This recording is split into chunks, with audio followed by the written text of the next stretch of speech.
Have something Well, out? well, I think Candy just needs to stick up for herself and stop letting Kim just bulldoze her entertainment. You know what I mean? Because for the most part, Candy's the one who's putting Kim on.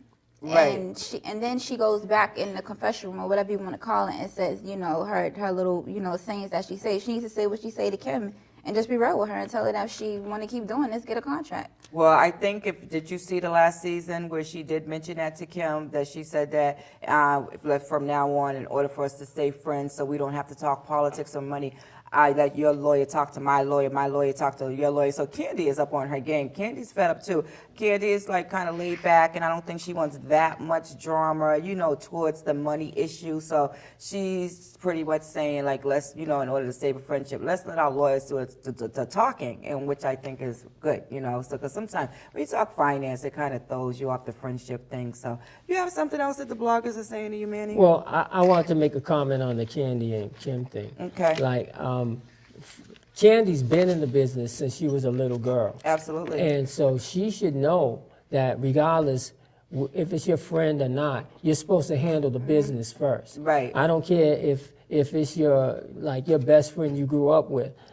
If there's a potential for money to be made and Right. and this is your livelihood and this is something that Candy does, she makes a living at this. Right. She's written songs like Grammy award-winning songs. Yeah. So she should know that I don't care what it is. If we're in the studio at any time, you're gonna have to sign something for that. I think that Kim finessed Candy. This Well, is what I'm thinking. I think really she what should happened be up was on her game. I think Candy went into it thinking, oh, I'm just gonna do this little fun thing. Yeah. And Yeah. she You're didn't, on point. and it got bigger than You're on point. it expected. Yes. And Candy should know with her talent, she can't afford to play that way. Right, Because absolutely. anything she touches is usually gonna turn gold. gold. But again, Candy is not, I think now she is mindful of who she is.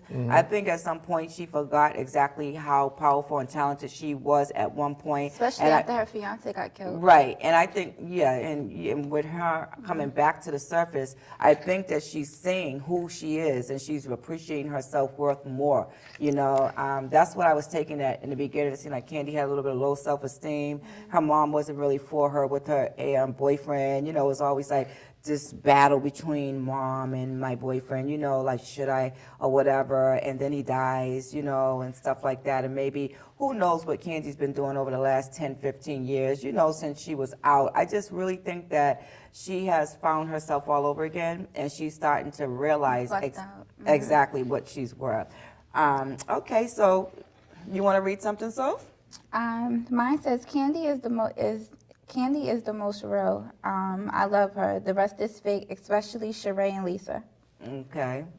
So we hear that a lot, that Candy is the most realest housewife, and I think that's because Candy stayed the same pretty much. She's been neutral just about the whole show. She didn't come in one way and then she flipped in. You've seen her maybe acting like a little more Hollywood. The next show, she pretty much stayed the same. So I think that that's pretty much a fair statement that Candy is the realest, because she has remained the exact same. She didn't put any bouginess into it. She didn't try to be extra ghetto or extra loud. She's just being Candy, So much respect to you, Candy. I think all of them are pretty much how they came into it, though.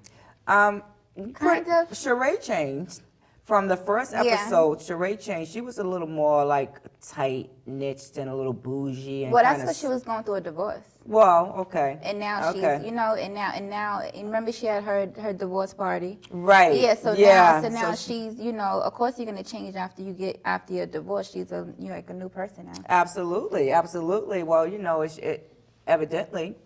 It agrees with her being divorced. Not that I'm an advocate of divorce, but if you're with the wrong person, by all means, wrap it up and keep it moving, because Sheree is glowing now. She's beautiful. She's flawless. Look at her. She has a clothing line. She has a role in a movie, so that's just awesome for her. Anyone, and I don't care if it's the man or it's the woman, if it's not working, detach yourself and move away. Step away from the scene, please. Step away. Keep it moving. Okay, so with that being said, we gave you a little bit of feedback of what the bloggers are saying on that topic, and now we're going to take you to a radio fight that Kim and Nene had. and they're just going back and forth. And this consists of a 911 call that Kim did for Nene when she called and said that Nene choked her. She called the police on her, and they were on this radio station, and they were going back and forth and battling it out. And I'll just let you be the judge, and we're going to recap on that. You're rocking with your girl QP.